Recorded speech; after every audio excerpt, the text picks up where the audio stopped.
한국은 지난 6일 싱가포르 애셔널 스타디움에서 열린 싱가포르와의 2026 피파 북중미 월드컵 아시아 지역 2차 예전 조별리그 시조 5차전 원정 경기에서 주장을 맡은 손흥민과 이강인이 멀티골을 넣은 가운데 주민규와 배준호, 황희찬이 연달아 골을 터뜨리며 7대0으로 대승을 거뒀습니다.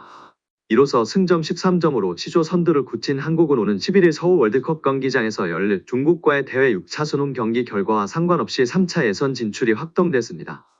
이강인의 활약에 소속팀 파리가 이를 조명했습니다. 파리는 공식 SNS를 통해 경기에 앞서 우리 미드필더 이강인이 한국 대표팀에서 선발로 출전한다라고 알린 뒤 경기 후에는 이강인의 멀티골로 한국이 대승을 얻었다. 싱가포르를 상대로 7대0 승리를 따냈다라고 전했습니다. 한국은 지난 6일 싱가포르 애셔널 스타디움에서 열린 싱가포르와의 2026 피파 북중미 월드컵 아시아 지역 2차 예전 조별리그 시조 5차전 원정 경기에서 주장을 맡은 손흥민과 이강인이 멀티골을 넣은 가운데 주민규와 배준호, 황희찬이 연달아 골을 터뜨리며 7대0으로 대승을 거뒀습니다.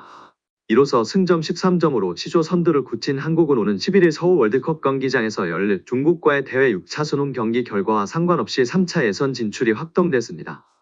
일본 출신의 오구라 스톰 싱가포르 대표팀 감독이 한국에 7대0으로 패배한 뒤 인터뷰에서 한국 대표팀을 클래스가 완전히 다른 팀이라고 극찬했습니다. 한국의 상대였던 싱가포르 대표팀은 수비가 아닌 공세로 적극적으로 압박하는 전술을 내세웠지만 이로 인해 배부 공간을 내준 후 초반부터 한국에 골을 내주고 말았습니다. 오구라 감독은 경기 후 싱가포르 매체 더 스트레이트 타임스를 통해 싱가포르 팬들께 사과드린다. 많은 사람들이 우리의 경기를 보러 와줬지 우리는 하고 싶은 것을 하지 못했다고 사죄했습니다. 이어 오구라 감독은 한국은 클래스가 완전히 다른 축구를 하는 팀이었다. 쉽지 않았다며 하지만 포기하지 않고 다음에 더 많은 발전을 하겠다는 약속을 드린다고 다짐했습니다. 그는 싱가포르 대표팀의 전술에 대해 접근 방식은 좋았다. 단순하게 블록을 세우고 버티는 것보다는 도전을 하고 부딪혀 보는 게 싱가포르 축구에 더 남는 게 있다며 하지만 후반전에 계속해서 골을 내주자 선수들이 긴장을 했고 한국에 완전히 겁을 먹었다. 그때부터는 모든 게 끝났다고 아쉬워했습니다. 이강인의 활약에 소속팀 파리가 이를 조명했습니다.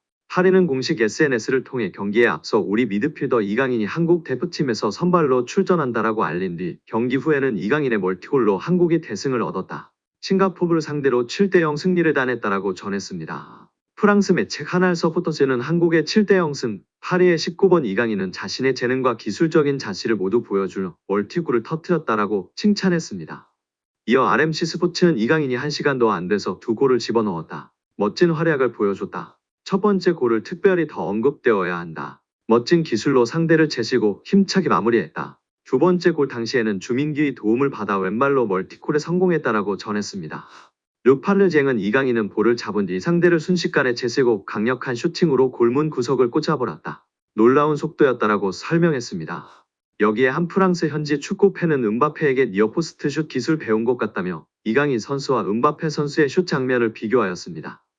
보통의 경우 반대편으로 감아서 차는 경우가 많은데 음바페 선수가 골키퍼의 타이밍을 뺏으며 니어포스트로 때렸고 이번에 이강인도 왼발로 감아차지 않고 니어포스트 각도로 때린 것을 비교하며 말한 것입니다.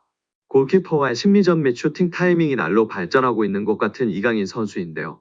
멋진 맹활약에 눈이 호강했던 것 같습니다. 프랑스 매체 구국민은 올 시즌 종료 후 파리 생제르맹 선수단의 거취에 대해 언급하였으며 이강인 선수에 대한 내용도 팬들의 흥미와 관심을 받고 있습니다. 자세한 내용 함께 살펴보도록 하겠습니다. 파리 생제르맹이 쿠프 드 프랑스 우승을 차지하며 올 시즌 세 번째 우승 트로피를 들어올리며 시즌을 마감했습니다. PSG는 리옹과의 쿠프 드 프랑스 FA컵 결승전에서 2대1로 이겼습니다. PSG는 3년 만에 쿠프 드 프랑스 우승과 함께 15번째 쿠프 드 프랑스 우승을 차지했습니다. PSG는 올 시즌 프랑스 리그 1 쿠프 드 프랑스 트로페 대 샹피옹에서 우승 트로피를 들어올렸습니다. 이강인은 리옹과의 쿠프 드 프랑스에서 후반 40분 교체 출전해 팀 승리를 함께했습니다. 이강인은 PSG 데뷔 시즌에 3개의 트로피를 차지하며 시즌을 마무리했습니다. 이강인은 올 시즌 PSG에서 5골과 5개의 어시스트의 활약을 펼쳤습니다. PSG는 리옹을 상대로 음바페가 공격수로 나섰고 바르콜라와 덴벨레가 측면 공격을 이끌었습니다. 루이스 피티에아 네메리는 중원을 구성했고 멘데스, 베랄도, 마르키너스, 하키미가 수비를 맡았습니다.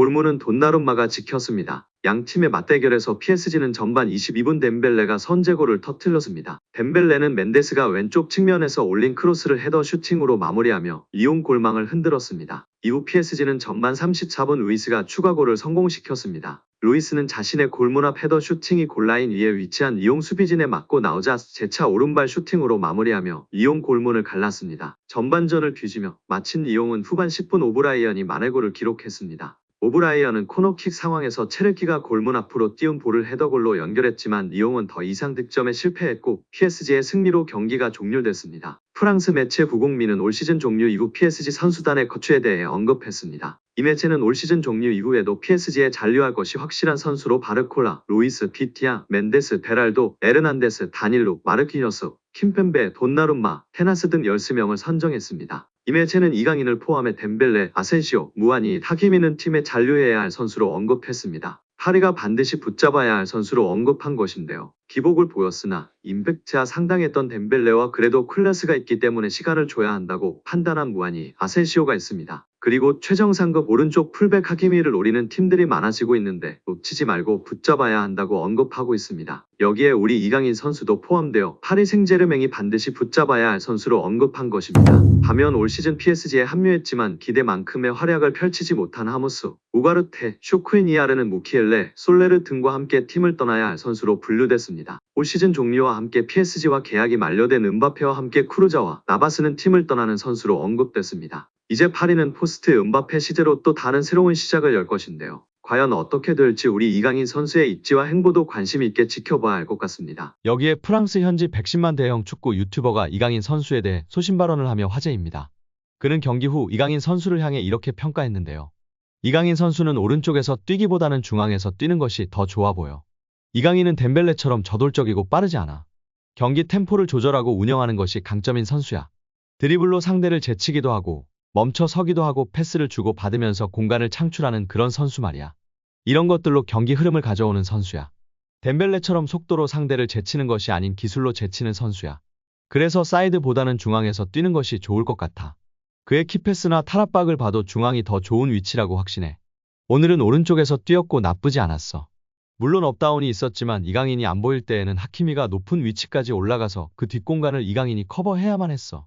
하키미와도 호흡이 좋았고 상대 선수를 힘들게 할 수 있는 능력을 갖춘 선수라는 것을 분명히 알 수 있었어. 최고의 경기를 펼친 건 아니지만 최악의 경기를 펼쳤다고 볼 수 없어. 강인이는 오늘 잘했어. 중앙에서 뛰면 더 큰 도움이 될 거야 라며 소신 발언을 했습니다. 다만 현재로서는 유리몸 덴벨레 선수가 부상당하지 않는 한 엘리케 감독이 덴벨레를 중앙에 세워 양발 모두를 쓰며 돌파하고 예측 불가능한 움직임, 패스를 할 수 있도록 하겠다고 공언하고 있는 상황입니다. 실제 박스 안에서의 마무리, 디테일이 부족한 모습이 드러나고 있는 덴벨레 선수이나 패스, 드리블 등을 탁월하게 해내면서 전문가들의 찬사를 받고 있습니다.